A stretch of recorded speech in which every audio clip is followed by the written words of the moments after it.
જે સદગુરુ મને ને તમને પરમ ગુરુ સુધી લઈ જાય અને પરમ ગુરુ સર્જનહાર સુધી લઈ જાય. આ એક સ્ટેપ બાય સ્ટેપ આગળ વધાય. ઘણા લોકો એમ હોય અમારે તો ડાયરેક્ટ પરમ ગુરુ સાથે. ના, સદગુરુ વાયા થવું જ પડે પરમ ગુરુ સુધી જવું હોય તો, અને સર્જનહાર સુધી જવું હોય તો વાયા પરમ ગુરુ થઈને જવું પડે. પણ પહેલું સ્ટેપ સદગુરુ છે.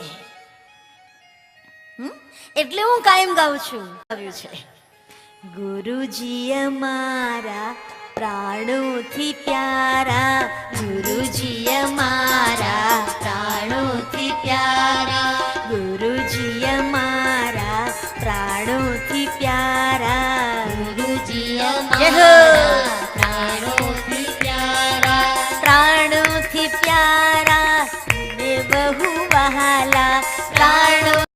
મારા પરમ ગુરુ મારા ઘરમાં ખાલી મંદિરમાં બેઠા છે એમ નહીં, એ શ્વાસ લઈ રહ્યા છે, એ સાંભળી રહ્યા છે, એ જોઈ રહ્યા છે ઘરમાં શું હલન ચલન થઈ. કારણ કે કરુણા સાગર બોલ્યા છે, સદા રહન કી યહી ધજે પાવન પ્રજા પુરેશ, કાય વિના કારજ કરું, કાય વિના કારજ કરું. આવું બોલ્યા છે જીનું નિજ સાચું રેશ. અત્યારે ભલે એનું શરીર નથી પણ પરમ ગુરુ કરુણા સાગર મારી તમારી વચમાં તો છે, અને બીજે તો